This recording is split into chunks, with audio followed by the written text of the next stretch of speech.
Mokili live. Mbote batata, mbote ba mama, balandi nyonso tu ya magazine Consultation Populaire na micro ezali wabino Joël Matama. Na cadre kaka ya Consultation Populaire na opération na biso oyo avocat du diable Cyprien Wech, le gardien du village kombo ya Sikao to pesie po biloko papa wazo bimisa. Esenga penande pour intérêt national. Il faut total en bien.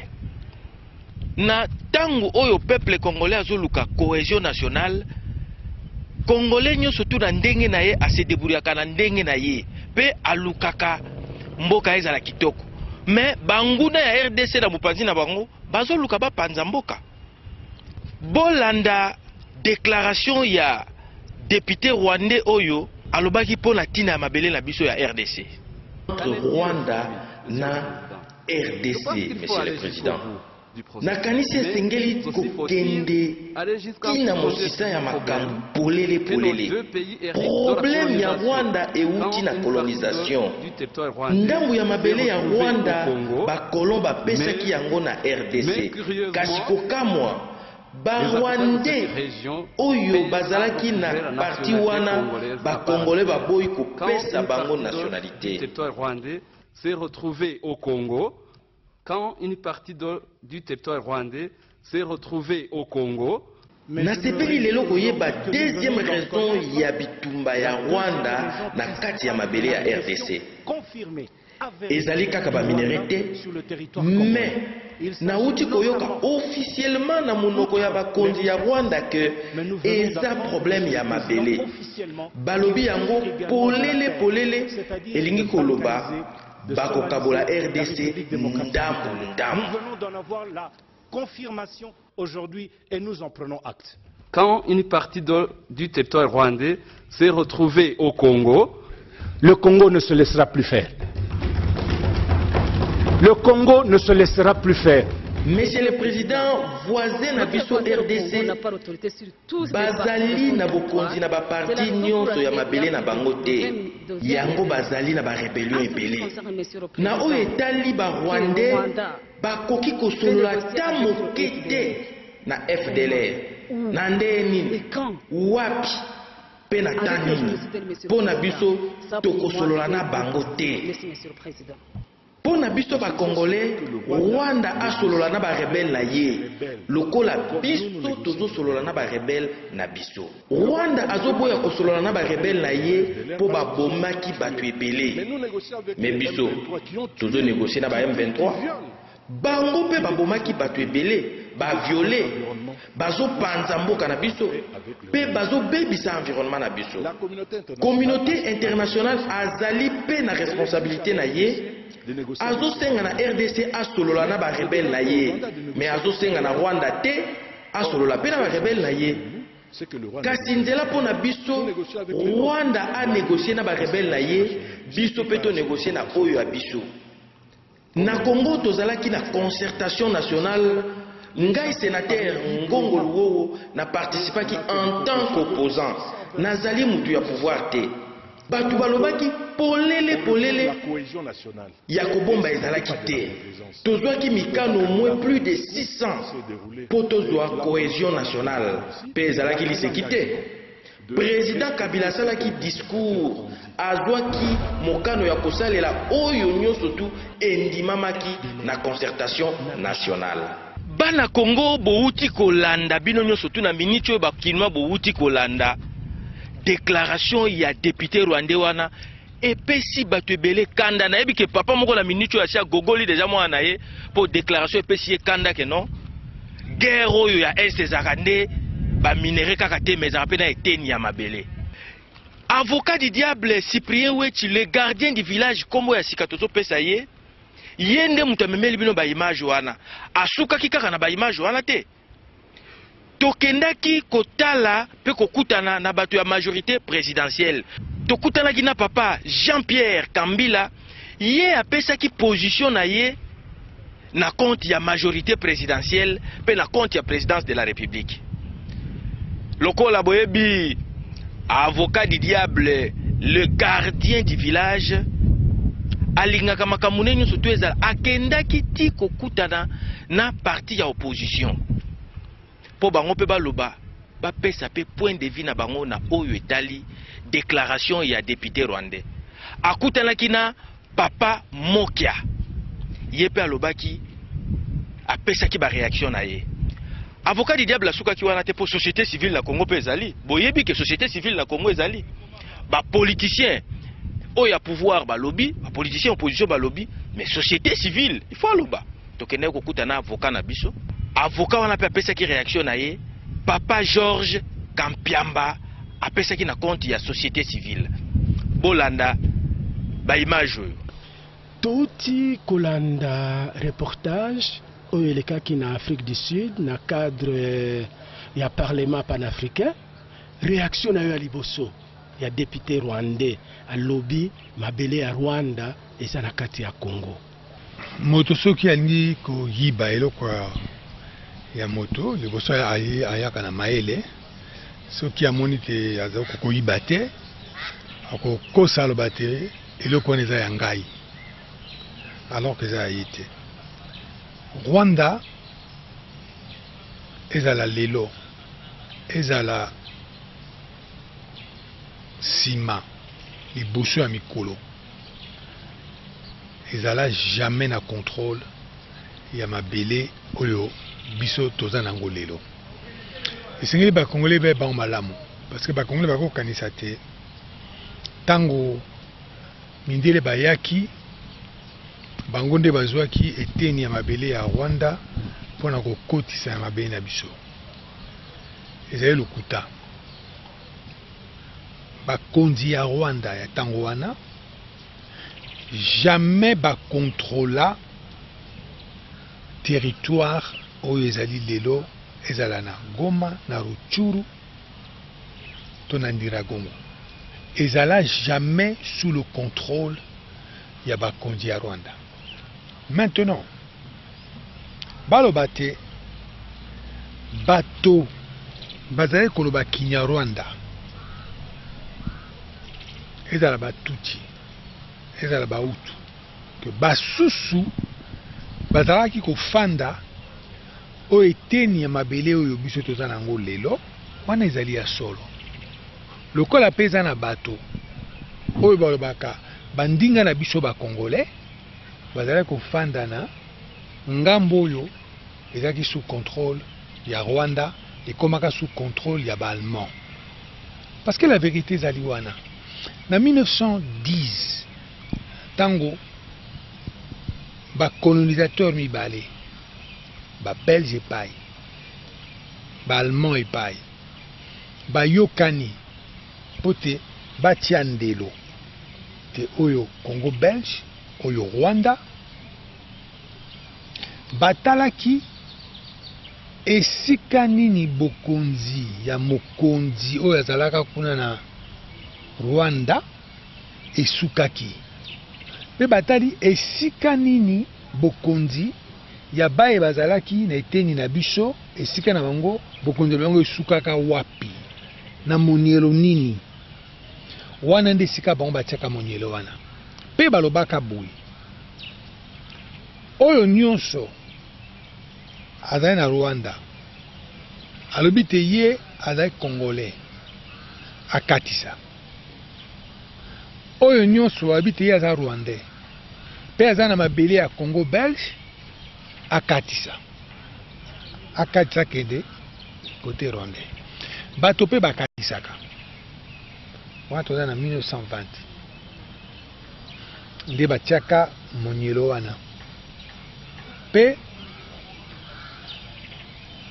oyo bafandi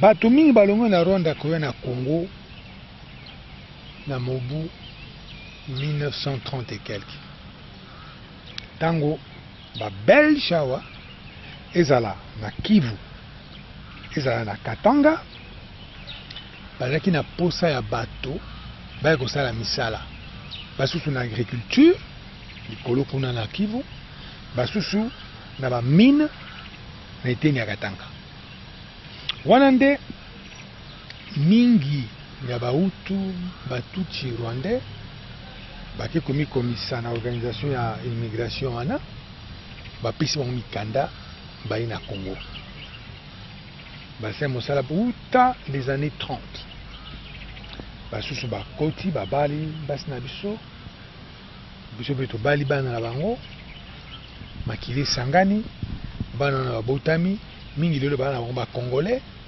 tofanda na bango toza na bango mpe na problème mo te baza na mboka oyo ebele oyo toza na bango na problème lelo eza nini ezali Paul Kagame pamba te Paul Kagame alingi avimbisa Rwanda po aza lokola aza na ezaleli ya moto babengaka Hitler na ntango ya histoire ya Allemagne alingi te ekolo na ye evimba ezwa biteni misusu ya bikolo ya baninga mingi epa na biso na wana moto kopalangana te biso tokoki koteka to kokaba eteni moko ya ekolo na biso te.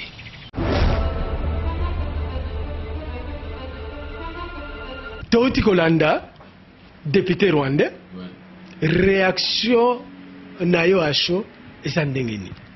Non, c'est-à-dire réaction nanga acho, pardon, réaction nanga acho eza lokola mboka esete kami. Eza lokola batu balango masanga. Moto alango masanga, siko abimi kaka di montre yo lati wana eza ngai. Il ne sait pas ce qu'il est à te de dire. Alangwe, c'est l'ivronnerie au peuple rwandais, n'a pas autorité dans le bazana. Comment dit? Il y a eu la conférence de Berlin en 1885. Et on a cédé le Congo à roi Léopold II. En 1980, en 1885, en 1886, il y a eu maintenant les actes juridiques qu'on a confiés au roi Léopold II pour la gestion du Congo. Avec la carte géographique. Les Belges ont recolonisé 80 ans du Cambodge.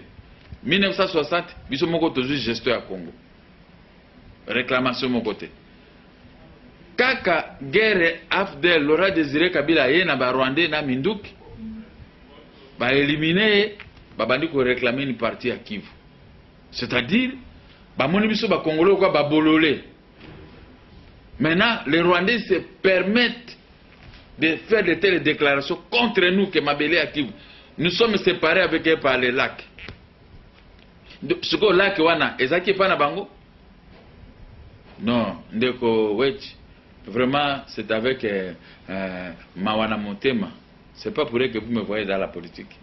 Mon combat, c'est pour conquérir le pouvoir. Babylon n'a pas à salité de cause à la tête. Dis-moi, petit pays, et l'ongwali gorodo, et comment c'est quoi éléphant? De quel droit? Il faut Congolais tout arrêter, ni Kamolangi Nalo. Au moins, Makambo, ezoleka na reine Elisabeth de akeneko budana makamba maruni tsiwana. Makambo ezoleka na Cameroun na mboka mususu bazowela. Ba pays nyonso awe komi ko wela ka ba mabele après la conférence, après les indépendances. Biso ba biso guerre, bazolinga ba récupérer mboko na guerre, ube balinga ba kende na tribunal international. C'est pas ma belle na biso, mais le cola bango, ba Rwandais bazana kati ya ba institution na biso nyonso tu dans parlement, il faut faire semblant de s'affaiblir avec des faux avocats pour ba permettre Rwanda longa comme ça va récupérer Kivu par les mécanismes officiels. C'est ça ma lecture de fait. Ma lecture de fait. Et si nous allons rester que dans des critiques entre nous, et les Rwandais ils sont dans le Facebook, et les Rwandais ils sont en Europe, il se faut passer comme des Congolais. C'est quoi? Bazo ko ambourer ba vrai Congolais, ba Bantou. Pour biso toko makoso na entre nous. Dans l'entretemps, ils travaillent avec les lobbies pour nini ba récupérer mabele à Kivu. Dis papa, qui peut accepter ça? Moi, je ne peux pas accepter.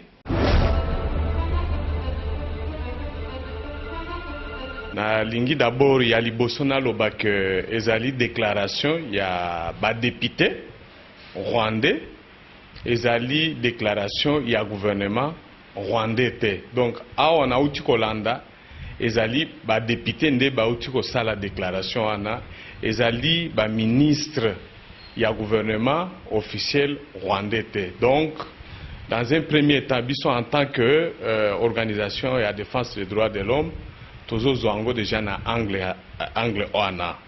Mais na minimiser déclaration en côté, c'est pour cela na lobby que epesingai inquiétude.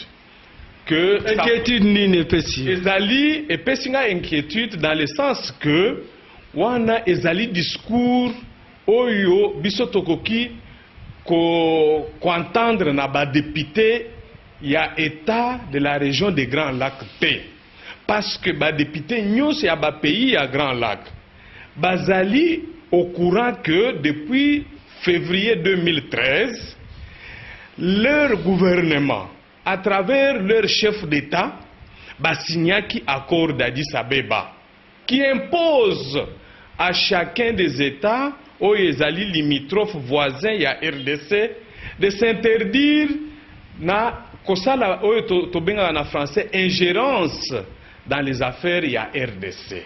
Mais oyo déclaration ndenge auti kolobelango et la kisi que ba député wana bazo sala ingérence. Ba koki kolobelango na ndenge wana te, ils doivent s'abstenir et je pense que au niveau ata ya bureau na bango na président na bango bazana obligation ya ko rappeler bango à l'ordre.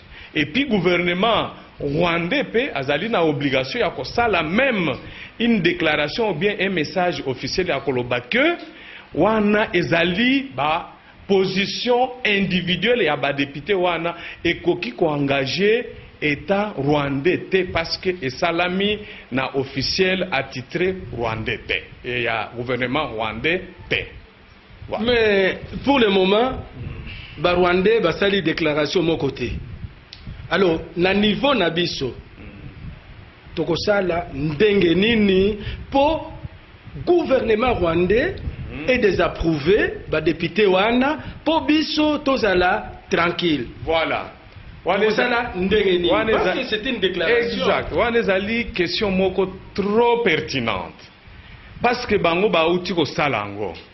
Entre-temps ba député congolais obo pe bazaki na kati ba sali réplique. Je pense que sur le plan, il y a principe, il y a défense. Il y a eu déjà une défense proportionnée, dans le sens que, homologue na bango, député au bazaki peda, salwana, répliquer. C'est déjà une bonne chose.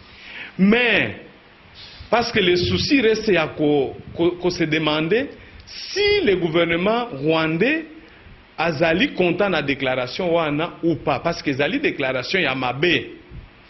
Qu'est-ce qu'il faut faire? Donc, ministre Nabiso y affaires étrangères, il y a RDC, à Koki, sur instruction, il y a président de la République, Kosenga, ce qu'on appelle demande d'explication auprès de l'ambassadeur, il y a République du Rwanda à Kinshasa. Boyoka Kango, na ba pays mususu, Azana droit ya kobenga, ce qu'on appelle rappeler, inviter l'ambassadeur à Rwanda, à Kinshasa, pour lui demander, après sa explication, oyo ekoki ko faire connaître position réelle ya gouvernement naie face à la déclaration ya ba député wana. Donc c'est ça qui doit être fait du côté de la RDC. Quand une partie du territoire rwandais s'est retrouvée au Congo,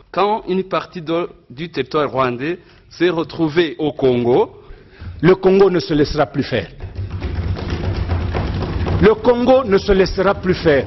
Papa Mokia, nauti kosala interview, il y a conseiller politique, il y a papa président Joseph Kabila Kabange, à lobby, même parole oyo lobby. À lobby, tokondima yango te, ba Rwandais babotola biso mabele na biso. Alobi lisusu ke na ba Facebook ba lobby rwandais bazo utiliser bango pour ba panza biso ba congolais tous à la affaibli tous à la bomo côté pour défendre mabele na biso. Auti koloba yango il n'y a pas cela 10 minutes na kotia pe interview na ye na oyayo mais biso nyonso to lobby liloba moko eza pona nini bon parce que toza bana mboka yo ko ndi mato la dina ndako no moto moko aye na si akomi ko morceler ini partie ndako nayo na ini partie ya lopango et puis akeno ko luka ba document na cadastre ya mokili po nini ini partie ne koma yangote yango na lobia comment gouvernement na ba mikonzina bako bazokoka koyoka na ba congolais rolomate si vraiment il y a pas une complicité entre bango na ba rwandais pour tolo balilo ba moko parce que pour nous sommes considérés comme des ennemis par les gouvernements ici. Donc quel est le jeu que tout le monde est à tête de jouer dans notre pays? Mais nous sommes là, je suis à tête de veiller. Congo qui n'a pas été. Dit écoutez, wait. Vous êtes grand journaliste dans le monde. Écoutez. Toi, tu ne peux pas accepter, il y a quelque chose qui fâche. Comme yo kaka na tongo bato wala muka bino parti ya Masisi eza ya biso. Même si vous avez mon Congo, même si vous avez mon Louva, même si vous avez mon Ngala lokola ngambuza. Au Kolbake Est wana e kende ka ndengo, toi tu peux vendre ça, tu peux laisser Est kende. Jamais. Tu l'as dit, tu as protesté.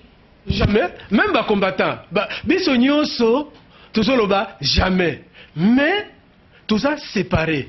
Il y a un objectif, il y a une mission. Bye bye les rumeurs, bonjour la vérité pour nous réconcilier et défendre Mabele. Parce que awa, to komi défendre tata nabiso, mama nabiso, eza Congo.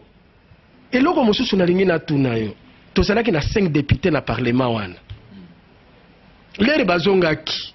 Pon na nini basalaki contre andité na parlement, babengi ba peuple, ba lobby, biso toyoki likambo na Afrique du Sud. Ba Rwandais baligi va botola mabele na biso ba mobiliser biso ba la sensibilisation pour te défendre mabele na biso. Pourquoi ba salaki restitution ya ba fe wana tepa. Voilà. Ba koki ko sala yango te parce que bato bazo konza Congo baza na complicité na Rwanda. Oye na rapport na yo contre le Rwanda ici au Congo eko passé te. Eko passé te. Écolekate. Congo, ndenge zalaka le 30 juin 1960, ndenge zailelo. Bana banso bayi na kati ya Congo awa, na likambo wana toza na bokesenite. Biso banso, toza sima ya chef de l'État, toza sima ya gouvernement na biso, pona kobatela ekolo ya biso ya Congo ndenge ye moko kolo nzambe akelaki yango pe apesi yango na maboko ma biso. Bato ebele na poto bakokamu mpona bango awa na présidence nde boza bacomplice mpo barwandais bazwa mabele na biso awa yo oye koprouve le contraire. Soki présidence de la République est un complice. Guerre oyo ekoko salata une semaine te. Pombate nani muto atiaka ba généraux. Nani asomba manduki. Nani asala plan bitumba. Nani. Ce que le commandant suprême de la force armée te. Commandant o nani. Commandant Joseph Kabila Kabange. Yende azo sala ba plan pona ya kobunda kuna peto wuti kolonga elonga monene. Yende azo pesa bato bana wana bilamba o bato kono bundela. Yende azo soma manduki, yende azo soma masasi. Yende azako pesa bango makasi butu moi. Biso bayo nde tozo loba loba wa partout, tozo pesa tolia wa sala boy zande biso. Basusu bazate. Yo zali congolais ndeko na ngai. Ce qui omonité et bongi ozwa place ongaza nango. Et ça droit na yo. Et ça droit na yo ozala opposant. Omino mais conseil Kambila wana kutele oni aibelo kote ngana ina zo place na kosala ko lekai. Et ça droit na yo. Ngabe na ko se défendre, yo pe oza ko se défendre ba intérêt na yo. Mais tangu tozane tumbasiko na munguna utemboka msusu. Yo zande konanga. Ozala combattant, ozala nani, ozande konanga, il faut défendre ngai. Ozana choix msute. Soko tomber na makamususu ah na okamwa. Parce que bitumba ngana yo tozowe la poste. Et ça na se. Bitumba munene et ça omungu na to mabiso. Peut-être ezalaka nde incompréhension. Incompréhension à ce sens que bosololaka te na bandeko na biso oyo baza na poto mpo na bango bazwi logique ya guerre ya 40-45 l'ère France ezalaki occupée. De Gaulle na Londres a lancé message bango balobi ke mboka na biso pe eza occupé. Bato oyo bazo sala na mutu oyo a occupé mboka na biso baza ba collabo. Na niveau na bino communication ezoleka bien te lokola lelo awa. Au lobby, on donne position na yo contre député rwandais bato bayoki yo. Pe baloba ko kamwa. Ba nyonso te ba okamwa te papa. Moto okamwa za te. Ngai interview liboso na répondre. Ça ote. Yo moko déjà weti. O surtout na ngama kamamboko yo pe na lobby. Ba télévision nyonso to le kaka boy. Lelo. Ezali na ba bouquet, ezali na poto. Baza kotala. Bazo yoka. Ba yebi makambo mboko tam sutu ko leka mboko ba biso bato na katia. Nga pe na fanda na poto de. Na sali 30 ans na poto. Na ekoli na poto, na sali na poto. Pe na moni yange koki na zongia. Pona sali sape kolo nanga. Ya na osala wa. Ce qui mutaza na poto ali ko yeba, ozo le kanamboka na ye, ya la vérité a koyibango. O ali ko yeba la vérité a koyeba. O alingi pe ba manipuler kaye tout le temps. Na ba Rwandais a koyeba. Intérêt ya ba Rwandais ça ke mboko to yo kanate. Bango de bata ko manipuler na sima po ba opposer bino, po ba tout disarabino mitu. Tant ba tout sabino mitu. Bon na se bazo yiba. Bino boto biso tout na kamitu. Ba commandant soki ba combattant, ba sali boy, ba collabo ba sali boy, ba sali boy. Boto tout na mitu, boto tout na mitu. Bon na sima bazo zwa kaka. Ba zwa kaka. Bino boto bundati boko lemba ba yale. Ba zengi ekolo yango, ba zengi teni yango ba o bazo luka ba kenango. Stratégie na bango yango wana. Quand une partie du territoire rwandais s'est retrouvée au Congo, quand une partie du territoire rwandais s'est retrouvée au Congo, le Congo ne se laissera plus faire. Le Congo ne se laissera plus faire. Moi, votre frère, je vous dis, c'est mon combat. Oh, nyonso bazo komaka bikomela, soki bazane eloko akusala na poto te bazonga to bundawa. Moto akoko bangisa moto na mboka na biso te. Ngana zawa na koti 8 fois prison et j'ai tout perdu. M'en fous. Ce sont des sacrifices pour l'intérêt de notre peuple, pour l'intérêt de notre nation. C'est-à-dire, na 1885, les totanga ki na ba livre, oyoka ki revendication wana, ebi maka siko le Laurent Désiré Kabila ko mema bango na minduki. Donc, les plans que les Rwandais sont en train de concevoir contre nous et que ça la maté.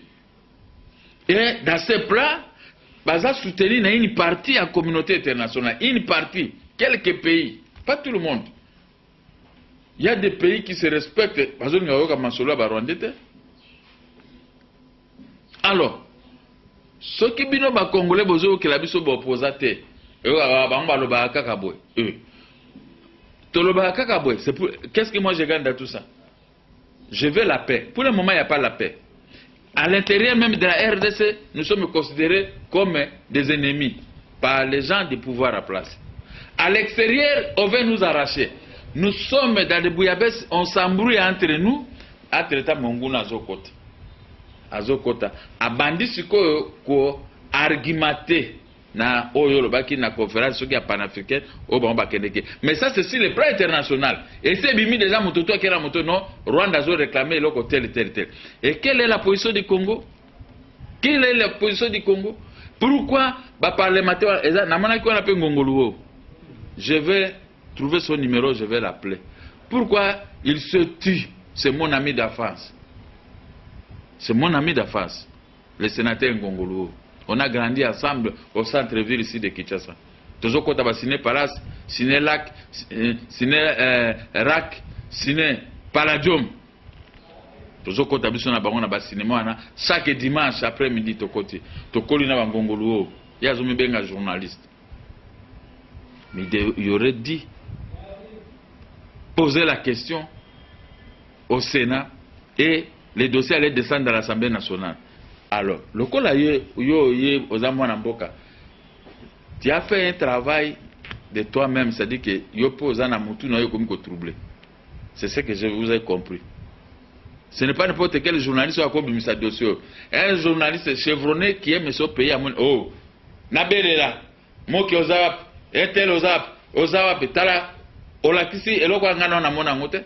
C'est parce que yo peso soyo. Alors, lobana bano bazana poto, lobana bato mususu union fait la force. Botika banjir, botika ba makamba papa ba bilobele zangatina, soko za mayele na politique te ne pénétrez pas dans la politique. Politique yango ruiné ngai. Na uti prison, ozomona ndenga bureau na ngai zali. Nazo bandela zéro. Mais ça c'est rien par rapport au namboko tolingi to perdre. Pourquoi yo ndengo zalawa ozana micro luka ngongoluo luka bato la kisinga balobi pourquoi bino bosali rapporter na peuple congolais surtout aeba makambo yo ezo sala. Je pense que sur le plan et à principe il y a défense. Il y a eu déjà une défense proportionnée dans le sens que ba homologue na bango ba député bazaki pe na salwana ba répliquer. C'est déjà une bonne chose. Mais, parce que le souci reste à se demander si le gouvernement rwandais a zali content de la déclaration wana ou pas. Parce que zali déclaration Yamabé, qu'est-ce qu'il faut faire? Donc, ministre Nabiso et Affaires étrangères, où il y a RDC, à Koki, sur instruction, il y a président de la République, Kosenga, ce qu'on appelle demande d'explication auprès de l'ambassadeur de la République du Rwanda à Kinshasa. Boyoka Kango na ba pays mususu azana droit ya kobenga ce qu'on appelle rappeler inviter l'ambassadeur de Rwanda à Kinshasa pour lui demander après sa explication oyo ekoki ko faire connaître position réelle ya gouvernement na ye face à la déclaration ya ba député wana. Donc c'est ça qui doit être fait du côté de la RDC. Quand une partie du territoire rwandais s'est retrouvée au Congo,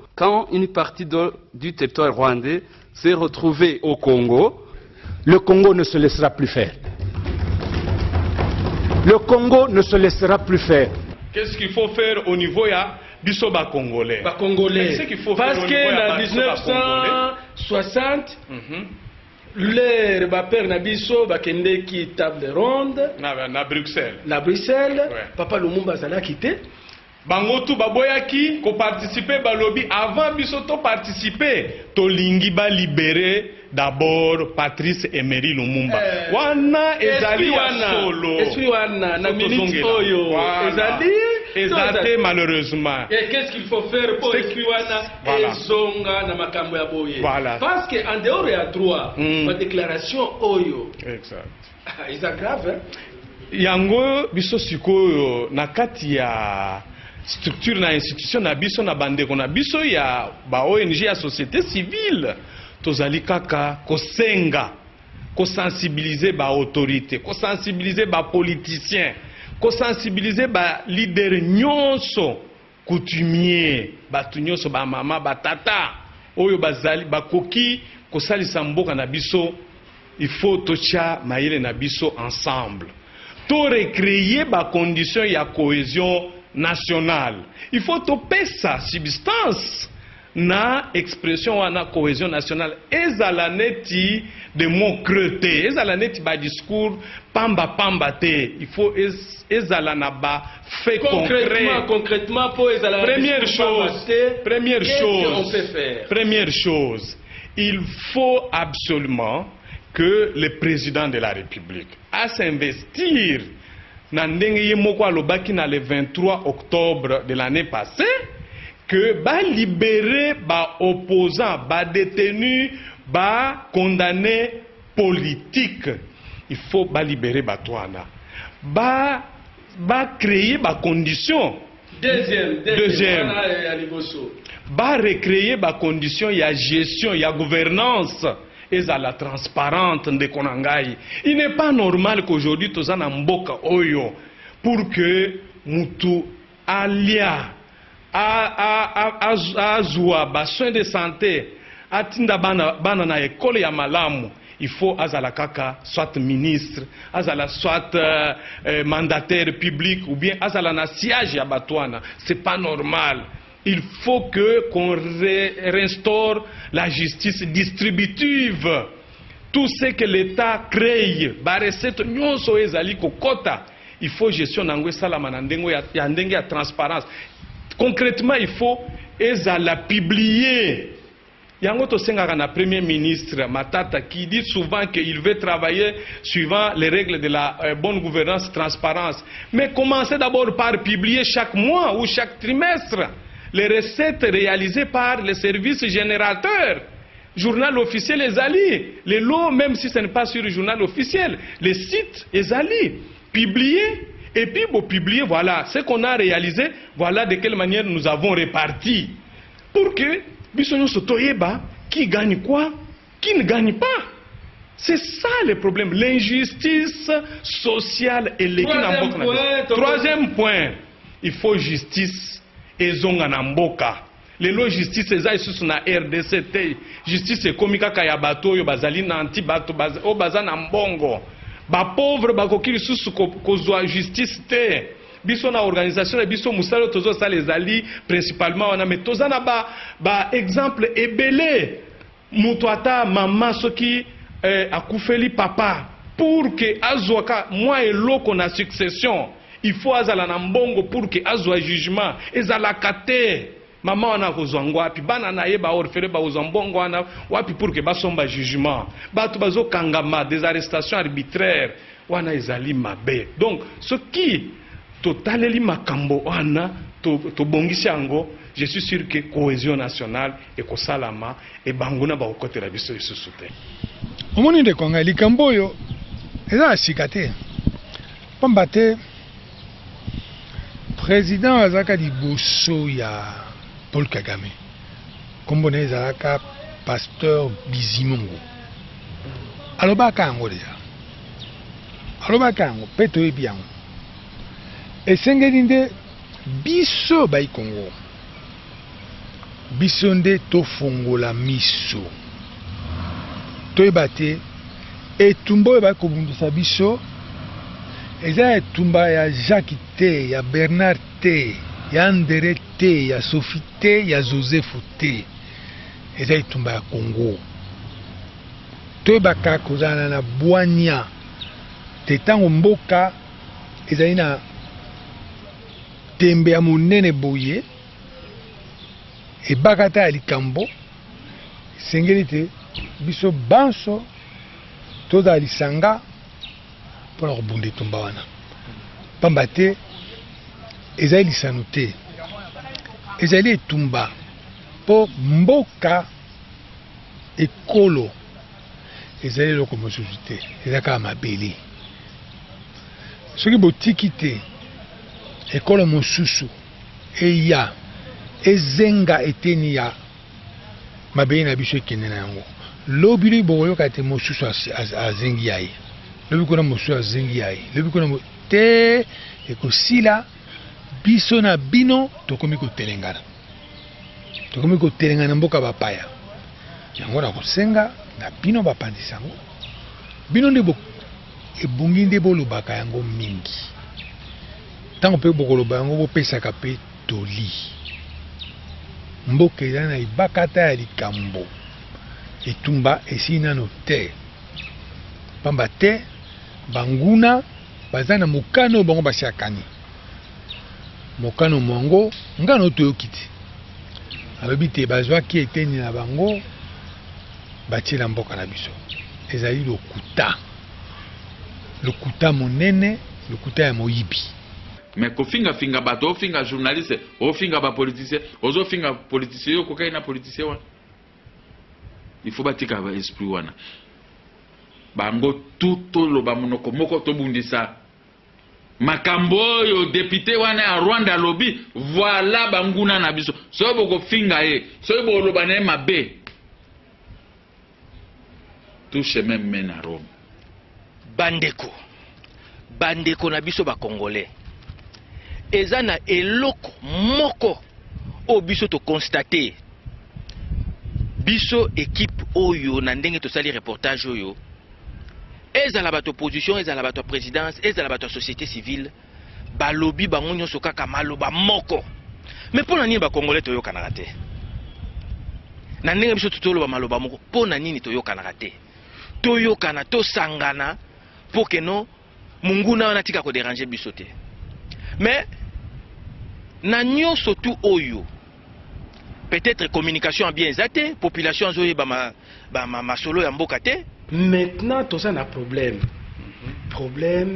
il y a sensibilisation yo moko yebi awa na mboka na biso reportage oyo pour ya koleka na ba chaîne ya télévision bakosenga ngai 200 à 300 dollars.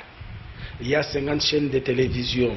Or makambo oyo même ba déclaration oyo il faut mutu nyonso ayeba pour tout ça la cohésion nationale. Ce qui ont multiplié 300 dollars par 50 ça fait 15 000 dollars. Ngai na bozoango wapi? C'est ça. Or toujours loba makambo oyo etali intérêt général. C'est ça. Ce qui tosali bongo te tokoya ko perdre mabele ya bakoko. Il faut okutana na ministre ya média na nouvelle citoyenneté.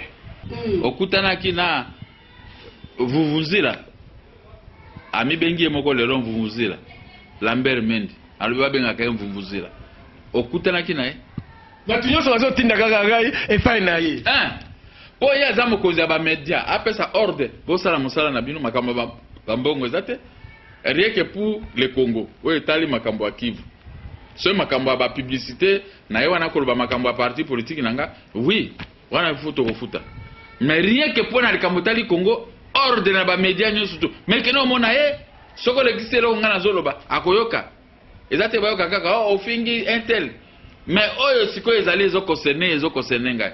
Est-ce que na niveau ya présidence bokoki kopesa ngai recommandation ya kobanda d'abord na RTNC ba chaîne nyonso ke likambo oyo etali Congo soki tosali bongo te tokoya ko perdre Congo. Mboko Congo eza organisé. La Congo awa presse eza na ministère nango. Le ministère de presse, médias, etc. etc. So dans les cambo, il y a un cambo etali presse, au Kendekuna, opposé problème na ba ko répondre yo. To confondre makambote. Makambo surtout ba poser comme pas insulter. Lobi te lobi ba ya retourner sur la présidence ça va au mai. Au SNEL bon non, makambo etali organisé moto na responsabilité na. Bana Congo, bana République démocratique du Congo, émission na biso esuki awa oyo ezali premier parti, deuxième partie bokola nango na mikolo ezali koya mutu nyonso to aza na réaction ya kosala lobe ya kopesa par rapport à sujet oyo soki touché ye abenga numéro na biso ezawana soki obengi mutuka na biso ezawana tcha la voiture de la réconciliation et koya partout place ozali poto zo réaction na bino. Live